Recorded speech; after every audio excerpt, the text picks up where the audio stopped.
Come on, Rajaram, pick up the call.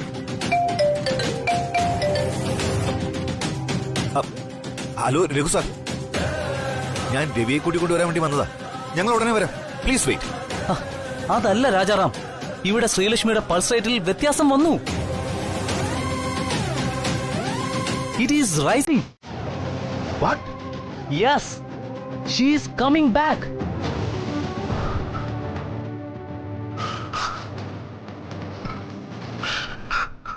ശ്രീലക്ഷ്മിയുടെ അവസ്ഥയിൽ മാറ്റമുണ്ട്.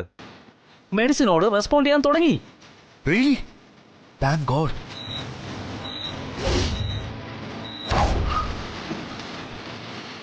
അതെ രാജാറാം, എത്രയും പെട്ടെന്ന് ചേട്ടായും വിളിച്ചുകൊണ്ട് ഹോസ്പിറ്റലിലേക്ക് വാ. ഉറപ്പായിട്ടും എത്താം. ഞാൻ ഇപ്പൊ തന്നെ രവിയും കൂട്ടിക്കൊണ്ട് വരാം. രവി, രവി, ശ്രീലക്ഷ്മി ട്രീറ്റ്മെന്റിനോട് റെസ്പോണ്ട് ചെയ്യുന്നെന്ന് രഘു സാറാ വിളിച്ചത്. She is coming back. നമുക്ക് എത്രയും വേഗം ഹോസ്പിറ്റലിലേക്ക് പോണം.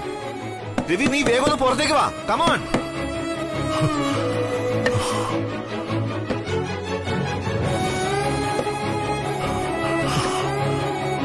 രവി പ്ലീസ് വേഗം പുറത്തേക്ക് ഇറങ്ങി വാ. കമോൺ. എന്താ എന്താ നീ പറഞ്ഞത്? എന്റെ ശ്രീലക്ഷ്മി ജീവിതത്തിലേക്ക് തിരിച്ചു വരുന്നു. സത്യമാണെന്ന് തന്നെ പറയുന്നത്. എന്നെ സമാധാനിപ്പിക്കാൻ വേണ്ടി. No no, it's truth. വാ വാ. ഇപ്പൊ എല്ലാം ഓക്കെയാണ് സാർ. എന്നാലും കുറച്ചു ദിവസം കൂടി നല്ല ശ്രദ്ധ വേണം. അപ്പോ ഇനിയും ഹോസ്പിറ്റലിൽ തുടരണമെന്നാണോ ഡോക്ടർ പറയുന്നത്? Not necessary sir. ശ്രീലക്ഷ്മിയുടെ ഇപ്പോഴത്തെ കണ്ടീഷൻ വെച്ച് നാളെ തന്നെ ഡിസ്ചാർജ് ചെയ്ത് വീട്ടിലേക്ക് കൂട്ടിക്കൊണ്ടു പോകാവുന്നതാണ്. ബട്ട് കെയർഫുൾ ആയിട്ട് നോക്കണം. പ്രോപ്പർ ഡയറ്റ് ഫോളോ ചെയ്യണം. സ്ട്രെസ് എടുക്കാൻ പാടില്ല. ഏറെ ദൂരം നടക്കാനോ സ്റ്റെപ്പ് കയറാനോ ഒന്നും പാടില്ല. പേഷ്യന്റിന് പരിചയമുള്ള ചുറ്റുപാടിൽ ഒരുപാട് ഇഷ്ടമുള്ളവരോടൊപ്പം കുറച്ചു ദിവസം കൂടി കഴിയുന്നതായിരിക്കും ഏറ്റവും നല്ലത്.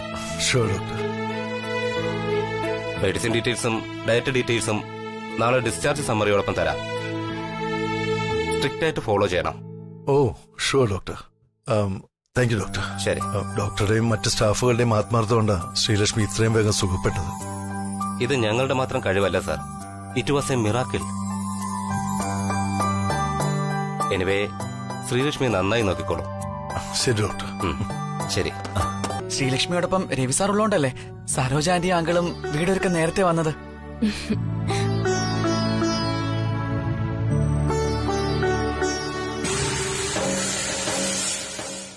എന്താടാ രണ്ടും കൂടി ഇവിടെ വന്ന് കാവല് നിൽക്കുന്നേ? അവളെ എപ്പോ ആംബുലൻസിൽ കൊണ്ടുവരുന്നു നോക്കിയിട്ടാണോ? അതെ, ആംബുലൻസ് വരും. അത് ശ്രീലക്ഷ്മിയെ കൊണ്ടുവരുന്നതല്ല, വേറെ ചിലരെ ഉടലോടെ നരകത്തിലേക്ക് കയറ്റിക്കൊണ്ടു പോവാനാ. നീ വട ഇങ്ങോട്ട്.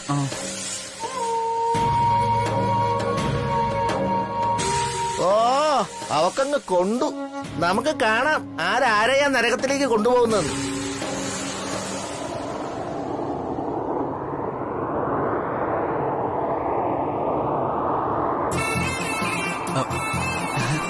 അവര് വന്നു.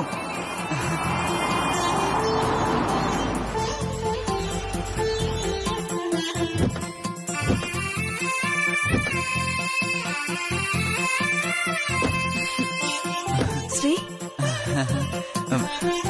ശ്രീലക്ഷ്മി ഇപ്പൊ എങ്ങനെയുണ്ട്? എല്ലാം ഓക്കെ ആയില്ലേ? കുഴപ്പമൊന്നുമില്ല Deepu. I M almost okay now. എന്നാ പിന്നെ ഇവിടെ നിന്ന് വെയിലുള്ളണ്ട. സരോജ ആന്റിയും സുദർശനങ്ങളും അല്പം മുമ്പ് വന്നതേ ഉള്ളൂ. വാ നടക്ക.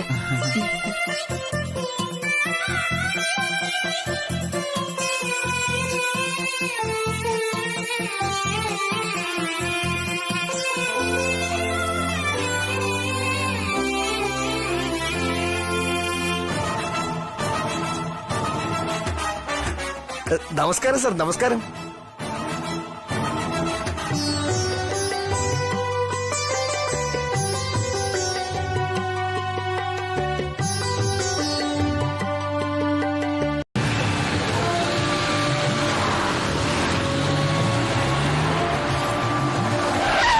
വലിച്ചെറിയടാ അവനെ. ഇങ്ങോട്ട് ഇറങ്ങടാ. വിട്ടോ, വിട്ടോ.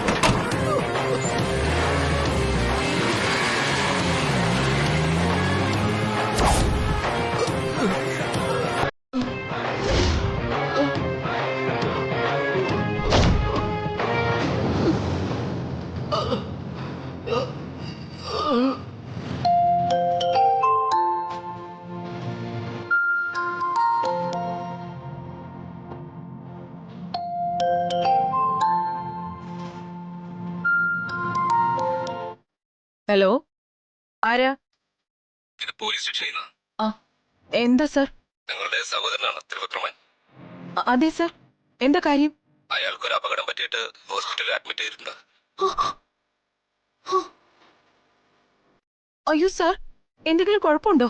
കാര്യമായ മുറിവ് പറ്റിയിട്ടുണ്ട്. വളരെ കഷ്ടപ്പെട്ട നിങ്ങളുടെ ഫോൺ നമ്പർ പറഞ്ഞത്. എത്രയും പെട്ടെന്ന് ആരെങ്കിലും ഒന്ന് ഹോസ്പിറ്റലിലോട്ട് വരണം. ആ സർ. ദീപു, കൃഷ്ണേ, ദീപു. എന്താ ആന്റി? ചേട്ടൻ എന്തോ അപകടം പറ്റി, റോഡിൽ ഉപേക്ഷിച്ചിട്ട് പോയെന്ന്. പോലീസ് സ്റ്റേഷനിൽ നിന്നാ ഇപ്പൊ വിളിച്ച്. അവര് ചേട്ടനെ ജില്ലാ ഹോസ്പിറ്റലിലാക്കിന്ന്. ദീപു, നീ പെട്ടെന്ന് പോയി ഒരു ഓട്ടോ വിളിച്ചിട്ട് വാ. ആ ശരി. ആ പഴയ പാചകവിരുദ്ധങ്ങളൊക്കെ ഞാനൊന്ന് പുതുക്കി എടുക്കട്ടോ. അതുമല്ല, ഇനിയിപ്പോ താൻ പനി പിടിച്ച് എപ്പോഴെങ്കിലും നമ്മുടെ വീട്ടിൽ കിടക്കേണ്ടി വന്നാൽ എന്തെങ്കിലും ഉണ്ടാക്കി തരണ്ടേ? അതിന് പനി പിടിച്ച് കിടക്കുമ്പോ സാമ്പാറല്ല കഴിക്കുന്നത്, കഞ്ഞി പോലത്തെ ലൈറ്റ് ആയിട്ടുള്ള എന്തെങ്കിലും ആഹാര. ഈ ഇപ്പോഴത്തെ മെഡിസിനോട് നമ്മുടെ ശരീരം പിടിച്ചു നിൽക്കണമെങ്കിൽ നല്ല നല്ല ആഹാരം കഴിക്കണം. ഹോംലി ഫുഡ് ആകണമെന്നേ ഉള്ളൂ. കൂട്ടത്തില് ഐസ്ക്രീമും കഴിക്കാം. ആ അതെ അതെ, പനിക്ക് ഏറ്റവും ബെസ്റ്റ് ഐസ്ക്രീമും. പനി പിടിച്ച് കിടന്നൊരാൾ ഐസ്ക്രീം കഴിച്ച് ആശുപത്രിയിൽ നിന്ന് ഓടിയ ഒരു വാർത്ത എവിടെയോ വായിച്ചായിരുന്നല്ലോ. എവിടെയായിരുന്നു അത്? സാറിന് കളിയാക്കും അല്ലേ? ഈ സാറിന്റെ ഒരു കാര്യം. തന്നെ ഈ ചായ കുടിക്കും, അപ്പോഴത്തേക്ക് ഞാൻ കഴിക്കാനുള്ള ഇഡലിയും സാമ്പാറും റെഡിയാക്കാം.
എങ്ങനെയുണ്ട്? സാറിനെ പോലെ ഉണ്ട്. എന്നെ പോലെ? ആ, സ്വീറ്റ് ആൻഡ് സോഫ്റ്റ്.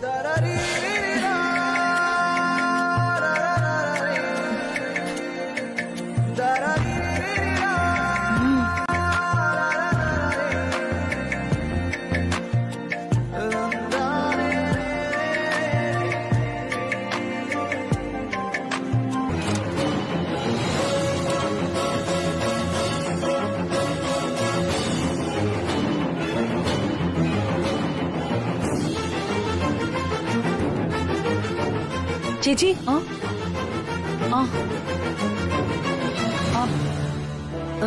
ഇതെന്ത് പറ്റിയതാ? എന്ത് പറ്റിയതാന്ന് അറിയില്ല മാഡം. ഇന്നലെ രാത്രിയില് ഹോസ്പിറ്റലിൽ ആരോ അഡ്മിറ്റ് ചെയ്തിട്ടുണ്ടെന്നും പറഞ്ഞ് പോലീസ് സ്റ്റേഷനിൽ നിന്ന് കോള് വന്നത്. ഞാൻ അപ്പൊ തന്നെ ഹോസ്പിറ്റലിലേക്ക് പോയി. ഇത്രയും സീരിയസ് ആണെന്നൊന്നും അറിഞ്ഞില്ല. സംസാരിക്കാൻ പോലും പറ്റാത്ത അവസ്ഥയില്. തലയിലൊക്കെ നല്ല ചതവുണ്ട്. കണ്ടില്ലേ സർ, ഇടയ്ക്കിടയ്ക്ക് ഇപ്പൊ ഇതാ അവസ്ഥ. ഓടി നടന്ന് കാര്യങ്ങൾ ചെയ്തിരുന്നൊരു മനുഷ്യനല്ലേ, പെട്ടെന്ന് ഈ അവസ്ഥയിലായപ്പോൾ വിഷമാവും. എല്ലാം ശരിയാവും.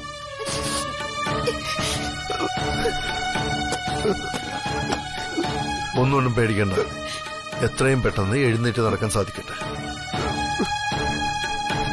പിന്നെ ഇത് ചെയ്തത് ആരാണെങ്കിലും നമുക്ക് കണ്ടുപിടിക്കാം.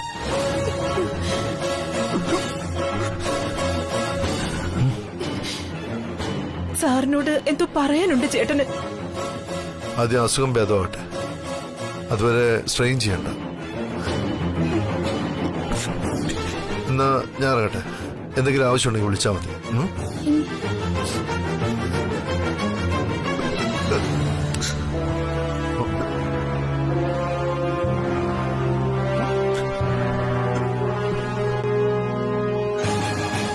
ത്രിവിക്രമന് എന്നോട് പറയാനുള്ളത് ഒരിക്കലും ഞാൻ കേൾക്കാൻ ആഗ്രഹിക്കാത്ത കാര്യമാവരുത് എൻ്റെ ഈശ്വര. ഈ കുടുംബത്തിന്റെ കണ്ണീരിന് ഞാനൊരു കാരണമാവരുത്.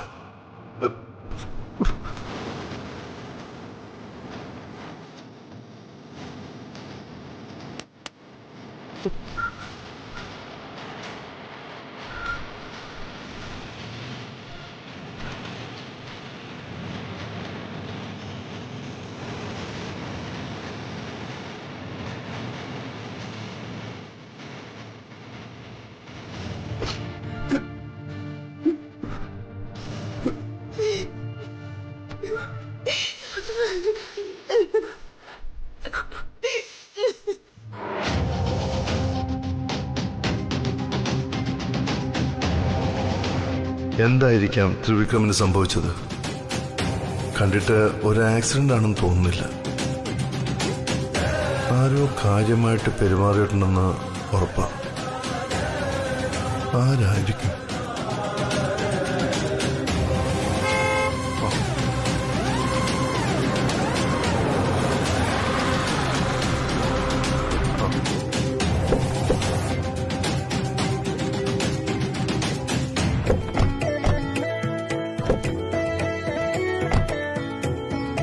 മാമി, അമ്മ എന്താ രാവിലെ തന്നെ ഇങ്ങോട്ട്? ആരും വരുന്നുണ്ടെന്ന് അറിയിച്ചില്ല. എന്താ അമ്മയുടെ മുഖം വല്ലാതിരിക്കുന്നത്? ശ്രീലക്ഷ്മിക്ക് എങ്ങനെയുണ്ട് മോനെ? ശ്രീലക്ഷ്മിക്ക് ഒരു കുഴപ്പമില്ലമ്മേ. She's perfectly all right now. ദേ ചേട്ടായി, ആശുപത്രിയിൽ നിന്ന് വന്നപ്പോ മുതല് അമ്മ ടെൻഷൻ അടിച്ചിരിക്കുക. ഞാനും രേഖയും പറഞ്ഞ് സമാധാനപ്പെടുത്താൻ നോക്കി, കേക്കണ്ടേ? അതെ ബ്രദറല്ലോ, ആശുപത്രിയിൽ വെച്ച് തന്നെ ശ്രീലക്ഷ്മിക്ക് പൂർണ്ണമായും ഭേദമായെന്ന് ഡോക്ടർ പറഞ്ഞല്ലേ. അപ്പം മദറിൻലോ ഓക്കെ ആയിരുന്നു. പക്ഷെ വീട്ടിൽ ചെന്ന് കേറിയപ്പോ തന്നെ മദറിൻലോയ്ക്ക് ടെൻഷൻ തുടങ്ങി. ശ്രീലക്ഷ്മിക്ക് എങ്ങനെയുണ്ട്, ശ്രീലക്ഷ്മിയെ കാണണമെന്നൊക്കെ പറഞ്ഞ് ഒരേ വാശി. പിന്നെ ഒരു വിധത്തില് രാവിലെ ശ്രീലക്ഷ്മിയെ കാണാൻ പോവാന്ന് പറഞ്ഞ് സമാധാനപ്പെടുത്തി കൊണ്ടുവന്നതാ. അല്ലെങ്കിൽ ഇന്നലെ രാത്രി എന്നെ വരേണ്ടി വന്നേനെ. ചേട്ടായി, അമ്മയ്ക്ക് മരുമോളോടുള്ള സ്നേഹം കണ്ടില്ലേ? അമ്മേ, അമ്മ വിഷമിക്കുന്ന പോലെ ഒന്നുമില്ല. ഹോസ്പിറ്റലിൽ വെച്ച് ഡോക്ടർ പറഞ്ഞെന്താ, ശ്രീലക്ഷ്മി വളരെ നോർമലാണ്. കുറച്ച് ദിവസം ചെറിയൊരു ഡയറ്റും കുറച്ച് വിശ്രമവും വേണം. മെഡിസിനും കണ്ടിന്യൂ ചെയ്യണം. അല്ലാതെ ഒരു പ്രശ്നമില്ല. അമ്മ തന്നെ പോയി നോക്കിയേ. ശ്രീലക്ഷ്മി നല്ല ഹാപ്പിയാണ്, ഹെൽത്തിയാണ്. പക്ഷെ അമ്മ ഇങ്ങനെ വിഷമിച്ച് ശ്രീലക്ഷ്മിയെ പോയി കണ്ടാൽ ശ്രീലക്ഷ്മിക്ക് വിഷമവും. അതുകൊണ്ട് ഈ വിഷമമൊക്കെ മാറ്റി ഹാപ്പി ആയിട്ട് വേണം ശ്രീലക്ഷ്മിയുടെ മുമ്പിലെത്താൻ. You are right brother in law. Brother in law പറഞ്ഞതുപോലെ സന്തോഷത്തോടെ ശ്രീലക്ഷ്മിയുടെ അടുത്ത് ചെന്ന ശ്രീലക്ഷ്മിക്ക് കൂടുതൽ സന്തോഷാവും. അതെ അതെ, ഇപ്പൊ നമുക്കെല്ലാവർക്കും ശ്രീലക്ഷ്മിയുടെ സന്തോഷമാണ് ആവശ്യം. അതുകൊണ്ട് അമ്മ ചിരിച്ചുകൊണ്ട് സന്തോഷത്തോടെ വന്നാലേ ഞങ്ങൾ വരും. അല്ലെങ്കിൽ ഞങ്ങൾ അമ്മ ഇവിടെ വിട്ടിട്ട് ഈ കാറിന് എന്നെ തിരിച്ചു വീട്ടിലേക്ക് പോകും. എങ്കിൽ എനിക്ക് സമാധാനമായി. എനിക്കെന്റെ മോളോട് കുറെ നേരം ഒറ്റയ്ക്കിരുന്ന് സമാധാനത്തോടെ സംസാരിക്കാലോ. മദറിൻലോ, അതിപ്പോ രവി സാറ് ഡോക്ടറെ കാണാൻ പോയിരിക്കുക. വന്നിട്ട് തീരുമാനിക്കാം. മാത്രമല്ല, ഇനി മുതല് ഞങ്ങളല്ലല്ലോ ശ്രീലക്ഷ്മിയുടെ എല്ലാ കാര്യങ്ങളും തീരുമാനിക്കുന്നത്. അതുകൊണ്ട് എല്ലാ അവകാശങ്ങളും ഇനി മുതൽ രവി സാറിനുള്ളതാ. വിവാഹത്തിന് ശേഷം ഭർത്താക്കന്മാരാണല്ലോ ഭാര്യമാരുടെ എല്ലാ കാര്യങ്ങളും നോക്കുന്നത്. അപ്പോൾ അവരെവിടെ പോകണം, എപ്പോ പോകണം എന്നൊക്കെയുള്ള ചെറിയ കാര്യങ്ങൾ പോലും അവര് തന്നെ സംസാരിച്ച് തീരുമാനിക്കുന്നതല്ലേ ശരിയും നല്ലതും. സുദർശൻ അങ്കിൾ പറഞ്ഞത് വളരെ ശരിയാ. പക്ഷെ രേഖ, സുദർശൻ അങ്കിൾ പറഞ്ഞത് ശരിയാണെന്ന് പറഞ്ഞ് സപ്പോർട്ട് ചെയ്താൽ മാത്രം പോരാ. അങ്കിള് പറഞ്ഞതുപോലെ ഭർത്താക്കന്മാർ പറയുന്നത് ഭാര്യമാർ അനുസരിക്കുകയും കൂടെ വേണം. അതാണ് അങ്കിള് പറഞ്ഞത്. ഹലോ, അങ്കിള് പറഞ്ഞത് രഘു ശരിക്കും ശ്രദ്ധിക്കാഞ്ഞിട്ടാ. എല്ലാ കാര്യങ്ങളും ഭാര്യയും ഭർത്താവും ആലോചിച്ച് തീരുമാനിക്കണമെന്നാ അങ്കിള് പറഞ്ഞത്. അല്ലേ അങ്കിള്? അതെ, രേഖ പറഞ്ഞത് തന്നെയാ സുദർശൻ ഉദ്ദേശിച്ചത്. ഒരു കുടുംബത്തിൽ ഭാര്യയോ ഭർത്താവോ അച്ഛനോ അമ്മയോ ഒരു കാര്യത്തിലും കലഹിക്കാതെ പരസ്പരം സംസാരിച്ച് അഭിപ്രായങ്ങൾ പങ്കുവെച്ച് നല്ല അഭിപ്രായങ്ങൾ ആര് പറഞ്ഞാലും അത് അംഗീകരിച്ച് മുന്നോട്ട് പോണം. അപ്പോഴാ ആ കുടുംബത്തിൽ സമാധാനവും സന്തോഷവും ഉണ്ടാകുന്നത്. എന്നെയും രേഖയും പോലെ അല്ലേ രേഖ? എന്തായാലും സരോജാമ്മയും സുദർശൻ അങ്കിളിനെയും സമ്മതിച്ചെന്നിരിക്കുന്നു. എത്ര പെട്ടെന്നാണ് ശ്രീലക്ഷ്മി ഫുൾ ആക്റ്റീവ് ആയത്. അതെ സരോജം, നിങ്ങളുടെ സ്നേഹവും പ്രാർത്ഥനയുമാ ശ്രീലക്ഷ്മിക്ക് ഇത്രയും വേഗം സുഖപ്പെടാൻ കാരണം. അയ്യോ ഗായത്രിയമ്മ, ഞങ്ങളല്ല. ശ്രീലക്ഷ്മിക്ക് വേഗം സുഖപ്പെട്ടതിന്റെ ക്രെഡിറ്റ് രവിസാറിന് മാത്ര. ഞങ്ങൾ അച്ഛനമ്മമാര് നോക്കുന്നതിനേക്കാളും ഒരുപാട് സ്നേഹത്തോടെയും കരുതലോടെയാണ് രവിവർമ്മൻ സാറ് ശ്രീലക്ഷ്മിയെ നോക്കുന്നത്. ആശുപത്രിയിൽ നിന്ന് വന്നതിന് ശേഷം രവിസാറാ മോളുടെ എല്ലാ കാര്യങ്ങളും ശ്രദ്ധിക്കുന്നത്. ബ്രദറിൻലോ മാത്രമല്ല, ശ്രീലക്ഷ്മിയെ നോക്കാൻ അവകാശപ്പെട്ടവര് വേറെയുണ്ട് കേട്ടോ ഇവിടെ. ശ്രീലക്ഷ്മിയെ ഇവിടെ നിന്നും വീട്ടിലേക്ക് കൊണ്ടുപോകുന്നത് വരെ ഇനി ഞാൻ ഇവിടെ താമസിക്കാൻ പോവാ. ശ്രീലക്ഷ്മിയുടെ കൂടെ തന്നെ ഇരുന്ന് എല്ലാ കാര്യങ്ങളും ഞാൻ തന്നെ നോക്കിക്കോളാം.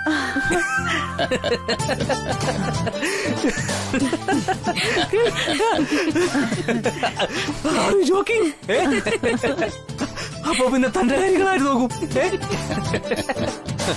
അവിടെ അവളുടെ സ്വന്തം കാര്യം നോക്കാൻ പോലും റേയ്ക്ക് പറ്റുന്നില്ല. അപ്പോഴാ ഇവിടെ ശ്രീലക്ഷ്മിയുടെ എല്ലാ കാര്യങ്ങളും നോക്കാനിരിക്കുന്നത്.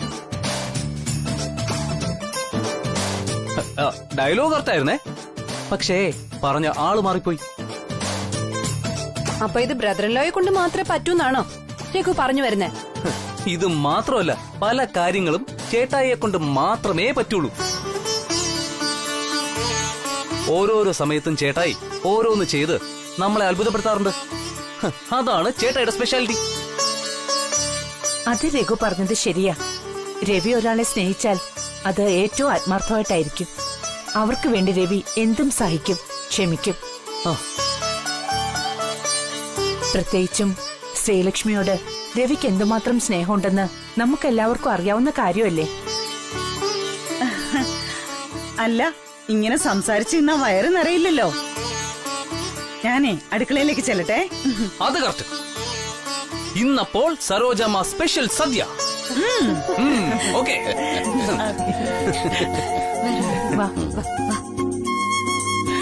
അങ്ങളെ ഇവിടെ ഇരിക്കരുത് സാറ്.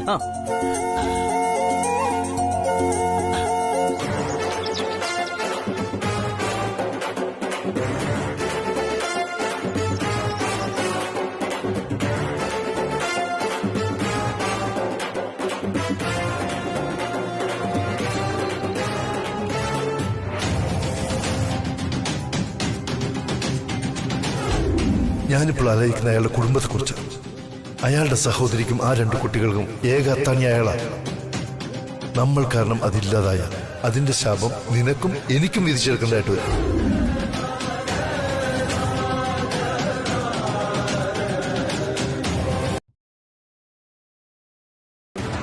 ബാക്കി പകുതി ഇപ്പോഴും നീയ. ഇനിയും നിനക്കത് മനസ്സിലായില്ലെങ്കിൽ തുടങ്ങിയ സത്യാഗ്രഹം തുടരാം. ഇല്ലെങ്കിൽ വരാം എന്റെ കൂടെ.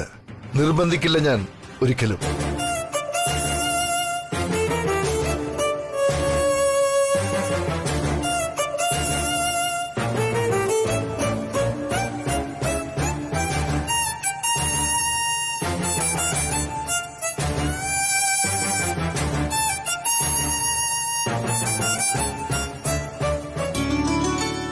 എങ്കിൽ നമുക്ക് ഇറങ്ങിയാലോ അമ്മേ? നേരെ ഒരുപാടായി. രവി ഇതുവരെ എത്തിയില്ലല്ലോ. രവി വന്നതിന് ശേഷം നമുക്ക് ഇറങ്ങാം. മദറിൻലോയ്ക്ക് മരുമോളുടെ കൂടെ ഇരുന്ന് കൊതി തീർന്നിട്ടില്ലെന്ന് തോന്നുന്നു. ഗായത്രി അമ്മയ്ക്ക് മോളുടെ കൂടെ ഇരിക്കണമെങ്കിൽ ഇന്നിവിടെ തങ്ങാലോ. സരോജ, നീ ഒന്നിങ്ങ് വന്നേ. എന്തൊക്കെയാ സരോജ നീ പറയുന്നേ? അത്ര വലിയ സുഖ സൗകര്യങ്ങളോടെ അവിടെ താമസിക്കുന്ന അമ്മയ്ക്ക് ഇവിടെ എങ്ങനെ ശരിയാവും? നിങ്ങളൊന്ന് ചുമ്മാതിരിക്കും മനുഷ്യ. ഗായത്രി അമ്മയെ പോലെ വലിയൊരാള് നമ്മുടെ വീട്ടിൽ ഒരു ദിവസം താമസിച്ചു എന്ന് പറഞ്ഞാ അത് നമുക്ക് അഭിമാനമല്ലേ? കോളനിക്കാരുടെ മുന്നിൽ ഞാനൊന്ന് ഷൈൻ ചെയ്യും. ഒന്നും മിണ്ടാതിരിക്കും സരോജ. അല്ല, എന്താ രണ്ടുപേരും കൂടി ഞങ്ങൾ കേൾക്കാതെ സംസാരിക്കുന്നത്? അല്ല, എന്തായാലും ഇത്രയൊക്കെ സമയമായില്ലേ? നിങ്ങൾ എല്ലാരും ഇവിടുന്ന് ആഹാരം കഴിച്ച് രവി സാറ് വരാൻ താമസിച്ച ഇവിടെ തന്നെ തങ്ങിയാ മതിയെന്ന് ശ്രീലക്ഷ്മിയുടെ അച്ഛൻ പറയുമായിരുന്നു. എങ്കിലും അമ്മ ഇന്ന് പാടുപെടും. അമ്മയ്ക്കറിയോ, ഗായത്രി അമ്മ രാത്രിയിൽ കഞ്ഞിയും പയറും മാത്രമേ കഴിക്കൂ. രഘു സാറിന് ചപ്പാത്തിയും വെച്ച് കറിയും. രേഖ മാഡത്തിന് ജ്യൂസ്. അത് മാഡം ഓരോ ദിവസവും ഓരോ ഫ്ലേവറാ കുടിക്കുന്നേ. അത് ശ്രീലക്ഷ്മിക്ക് എങ്ങനെ അറിയാം? എല്ലാം വളരെ കൃത്യമാണല്ലോ. അതെ അതെ, ശ്രീലക്ഷ്മി ബ്രദറിനോട് ചോദിച്ച് മനസ്സിലാക്കിയതാവും അല്ലേ? Sreelakshmi, you are very brilliant and you are so sweet. മോളെ, ഇതൊന്നും രവിക്കറിയാത്ത കാര്യങ്ങളാണല്ലോ. ആരുടെ ഭക്ഷണ കാര്യവും രവി ശ്രദ്ധിക്കാറുമില്ല. മോൾ ഇതൊക്കെ എങ്ങനെ അറിഞ്ഞു? അത് വളരെ സിമ്പിൾ ആയിരുന്നു അമ്മേ. ഞാനൊരു തവണ രാജനന്ദിനി വിലാസത്തിൽ വന്നപ്പോ നമ്മുടെ സെർവന്റ്സിനോട് ചോദിച്ച് മനസ്സിലാക്കിയിരുന്നു. മിടുക്കി. അമ്മ, ചേട്ടായി ഒരുപാട് ലേറ്റ് ആവൂന്ന് ഒന്ന് ഫോൺ വിളിച്ച് ചോദിക്കട്ടെ ഞാൻ? ശരി, നീ ഒന്ന് ഫോൺ ചെയ്ത് ചോദിക്ക. ഇനി അല്പം ലേറ്റ് ആവൂന്ന് പറഞ്ഞാലും സാരമില്ല.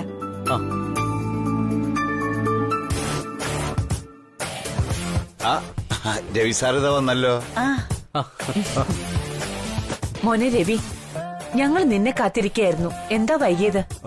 അത് പിന്നെ അമ്മ, ഓഫീസിൽ കുറച്ച് വർക്കുകൾ ഉണ്ടായിരുന്നു. കല്യാണത്തിന്റെ തിരക്കിനിടയിൽ ശ്രദ്ധിക്കാൻ പറ്റാത്ത ചില കാര്യങ്ങൾ ചെയ്തു തീർക്കാനുണ്ടായിരുന്നു. How are you feeling now Sreelakshmi? Better ആണ്, നല്ല കുറവുണ്ട്. ടാബ്ലറ്റ്സ് ഒക്കെ കഴിച്ചോ താൻ? അതെ ബ്രദറിലോ, രാവിലെ മുതൽ ഞങ്ങൾ ഇവിടെ ഉണ്ടായിരുന്നു. ശ്രീലക്ഷ്മിക്ക് സമയത്ത് ആഹാരവും ടാബ്ലറ്റ്സും ഒക്കെ കൊടുത്തിട്ടുണ്ട്. രവി, ഞങ്ങൾ രണ്ട് വീട്ടുകാരും കൂടി ഒരു തീരുമാനം എടുത്തിട്ടുണ്ട്. ശ്രീലക്ഷ്മിക്കിപ്പോ നന്നായി ഭേദമായ സ്ഥിതിക്ക് ഇന്ന് തന്നെ നമ്മുടെ കൂടെ ശ്രീലക്ഷ്മി വീട്ടിലേക്ക് കൊണ്ടുപോയാലോന്നാ ഞങ്ങളിപ്പോ ആലോചിക്കുന്നേ. അമ്മേ, ഞാനിന്ന് ഹോസ്പിറ്റലിൽ പോയിരുന്നു. ശ്രീലക്ഷ്മിയുടെ സ്കാനിംഗ് റിപ്പോർട്ടും കിട്ടിയിരുന്നു. എന്തെങ്കിലും കുഴപ്പമുണ്ടോ രവി സാറേ? ഏയ്, പേടിക്കാനൊന്നുമില്ല. റിപ്പോർട്ടിൽ കുഴപ്പങ്ങളൊന്നുമില്ല. എല്ലാം ഓക്കെ ആണെന്നാണ് ഡോക്ടർ പറഞ്ഞത്. നാളെ ഇങ്ങോട്ട് വരാമെന്നും ഡോക്ടർ പറഞ്ഞിട്ടുണ്ട്. അപ്പോ നാളെ ഡോക്ടർ വന്ന ശേഷം നമുക്ക് തീരുമാനിക്കാം. ഇപ്പോ ഒരു യാത്ര ശ്രീലക്ഷ്മി ചെയ്യാൻ പറ്റുമെന്ന് ഞാൻ ഡോക്ടറോട് ചോദിച്ചില്ല. എങ്കിൽ അങ്ങനെ തന്നെ നടക്കട്ടെ. ഡോക്ടർ വന്ന് പറഞ്ഞതിന് ശേഷം നമുക്ക് തീരുമാനിക്കാം. അത് തന്നെയാ നല്ലത്. ശ്രീലക്ഷ്മിക്ക് ഏറ്റവും ശീലമുള്ള അന്തരീക്ഷം ഇതാണ്. അതുകൊണ്ട് ശ്രീലക്ഷ്മിയുടെ മനസ്സും ശരീരവും ഇവിടെ വളരെ കംഫർട്ടബിളും റിലാക്സും ആയിരിക്കും. അയ്യോ, ഞാനതങ്ങ് മറന്നു. രവിസാറിന് കുടിക്കാൻ